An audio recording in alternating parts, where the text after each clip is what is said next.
पिछले 3 वर्षों से संघर्षरत हरियाणा के किसानों ने बुधवार को कृषि मंत्री जेपी दलाल के भिवानी स्थित आवास पर प्रदर्शन किया और नारेबाजी की। किसान नेताओं ने सरकार पर धोखा देने का आरोप लगाया और कहा कि यदि उनकी मांगें शीघ्र नहीं मानी गई तो आंदोलन को और तेज किया जाएगा।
लोक राज का बिजली न कितने पानी न कितने बिजली न कितने पानी ये धान बच्चे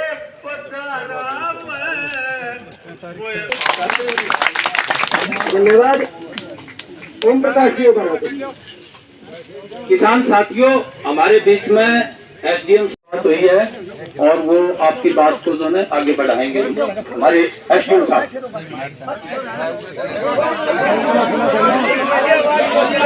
पूरी है तो अभी मानसून सत्र चल रहा है विधानसभा का, तो वो और वो 29 तारीख तक सत्र चलेगा और 30 तारीख को चूंकि रक्षाबंधन है तो उसके तहत किसी को उचित नहीं है बुलाना, तो वो जिस दिन आएंगे 31 या 1 आपको सूचित कर देंगे एक दिन पहले कि वो आने वाले हैं। आपसे पहले ही भेंट आपसे करा देंगे। ये अभी ऐसा है, एक तो थोड़ा सुनो भाई सुनो, एसडीएम साहब आए हैं, हम स्वागत करते हैं। आईएएस ऑफिसर हैं वो, इन्होंने बात करी है 1 या 31 को वो जो है बात करवा देंगे, इतनी बात हुई है। और उन्होंने कहा है एक दिन पहले हम सूचित करते हैं, अब ताकि आपको भी दिक्कत ना हो। अब इनको उन्होंने इतनी बताई है जो इन्होंने आगे अपने आप बता दी, तो इसलिए आप ये मान के चलो कि 31 या 1 तारीख को मंत्री जी बात कर लेंगे प्रतिनिधि मंडल से। नहीं बात करेंगे तो आप गए किते, हाँ कोई बात नहीं कोई। तो इसलिए एसडीएम साहब ने ये बता दी है, इन्होंने खुद बात की है, ये आपको आश्वासन देते हैं। इस आश्वासन के आधार पर वैसे तो लंबा पीरियड हो गया, देखो 23 होगी, 8 दिन है, 8 दिन जो है ये नाजायज है क्योंकि सेशन में तो वो रहेंगे। आते ही उन्होंने 31 या 1 की हाँ भरी है और मैं तो ये कहता हूँ उसने हाँ भर ली तो बात तो हो जाएगी, नहीं होगी तो भाई आप फिर आंदोलन करेंगे, कोई दिक्कत नहीं है।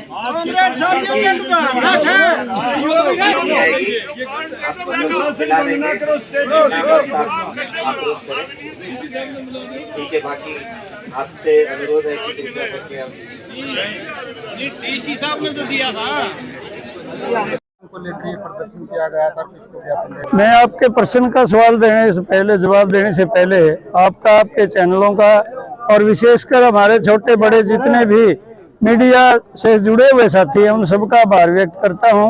आपके श्रोताओं का आभार व्यक्त करता हूं। पिछले 3 साल से हम आंदोलन में हैं और 3 साल से आप ही हमारे उम्मीद के लिए बचे हैं और पूरे प्रदेश में, देश में और दुनिया में हमारी खबरों को भेज रहे हैं।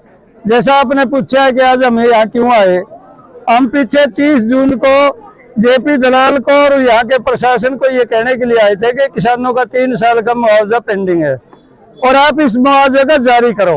उन्हें वायदा करा था 1 महीने से पहले सारा पैसा आपका खाते में डल जाएगा। वो मुद्दा केवल भिवानी जिला का था, लेकिन इस बीच में बहुत भारी बारिश हुई। जमुना नदी और विशेषकर घाघर नदी में बहुत बड़ी बाढ़ आई। 12 जिले हमारे प्रभावित हुए।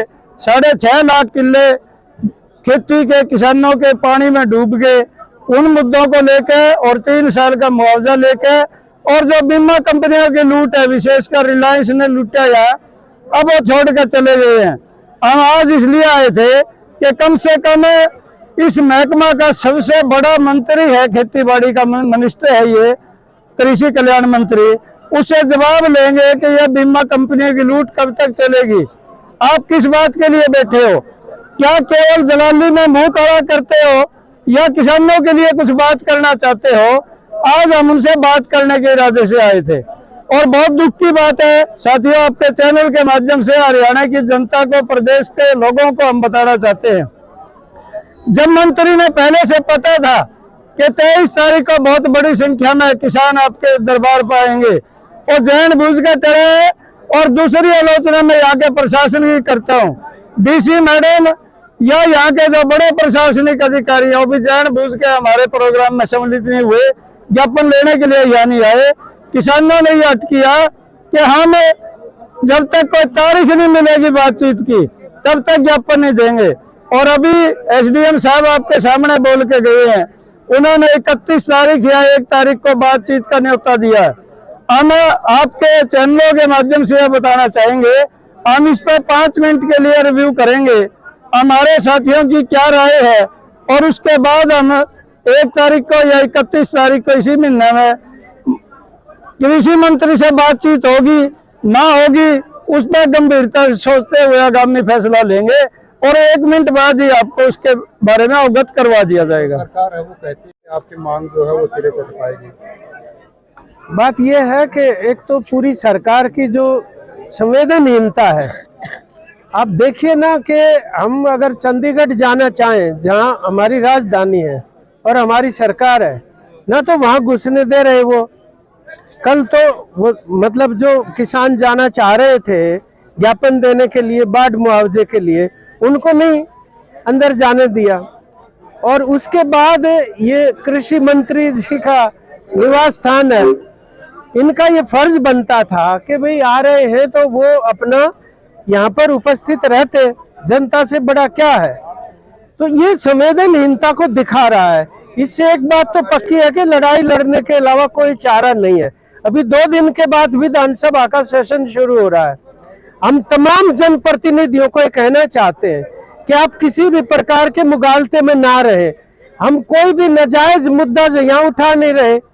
और ये किसान की जो दशा होती जा रही है, आधा जगह बाढ़ और आधी जगह सूखा हो गया, कम से कम किसी जगह तो जाके उनको हमदर्दी प्रकट करनी चाहिए थी ना। हम सारे बाढ़ग्रस्त इलाकों में गए, कहीं पर भी कोई सरकार के बड़ी अधिकारी या मिनिस्टर नजर नहीं आए। ये परिस्थिति प्रदेश की बनी हुई है। तो हम ये चाहेंगे कि जनप्रतिनिधि सारे इन मुद्दों को विधानसभा के अंदर उठाएं, नहीं तो ये हफ्ते भर की बात है। हम तो फिर से संयुक्त किसान मोर्चे की भी मीटिंग करके और बड़े आंदोलन की तैयारी करनी पड़ेगी, ऐसा लगता है, अगर ये उसका हल नहीं करेंगे तो। सर आप किन मांगों को लेकर संबंधित है, जिसमें बीमा कंपनियों के क्लेम है और दूसरे जो फसल खराबे के मुआवजे हैं वो तो है ही।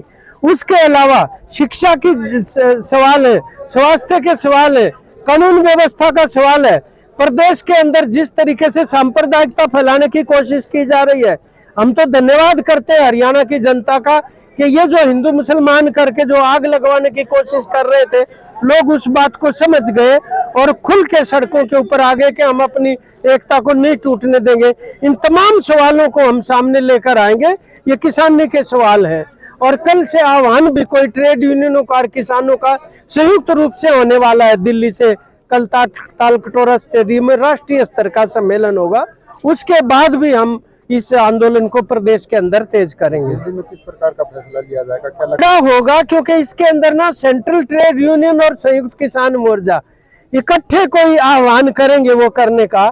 और हमारा जो न्यूनतम समर्थन मूल्य का सवाल है या कर्जा मुक्ति का सवाल है, उनके ऊपर अब हम केंद्रीय रूप से आंदोलन को विकसित करेंगे, क्योंकि बिना न्यूनतम समर्थन मूल्य के किसान का पड़ता नहीं खा रहा। जिस तरीके से लागत मूल्य बढ़ रहे हैं और आमदनी रुकी हुई है, उसी तरीके से हम संतुष्ट नहीं है। जो CCPA निर्धारण करता है न्यूनतम समर्थन मूल्य का, वो हमें मंजूर नहीं है। हम डॉक्टर स्वामीनाथन आयोग के सिफारिशों के अनुसार MSP चाहते हैं, तो उसके लिए बड़ी जन लामबंदियां करेंगे कल के बाद जो आह्वान होगा।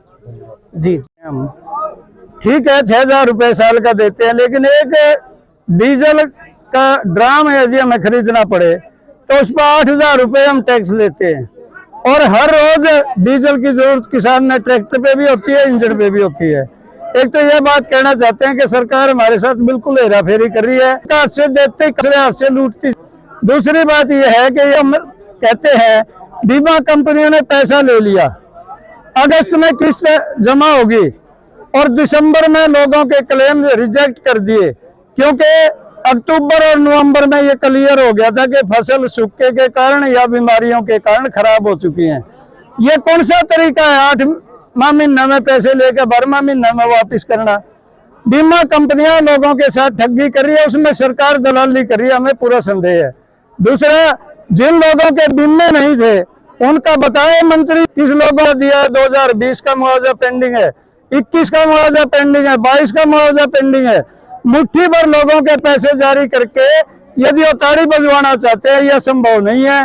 और हम किसी भी सूरत में मंत्री जी को और हरियाणा सरकार को और बीमा कंपनी को यह लूट नहीं करने देंगे और इसका विरोध करेंगे, इस बात में कोई संदेह नहीं है। आज अखिल भारतीय किसान सभा का बहुत बड़ा एक प्रदर्शन आपके सामने ही है और ये प्रदर्शन किया है। आने वाले समय में जरूरत पड़ेगी तो यहाँ ट्रैक्टर ट्रैली लेके स्थायी पड़ाव लाएंगे, पक्का मोर्चा लगाएंगे। को भी हरियाणा सरकार और बीमा कंपनी को भी ये एहसास करा देंगे कि किसानों से टकराना अपने सिर फड़वाने के अलावा और कुछ नहीं है।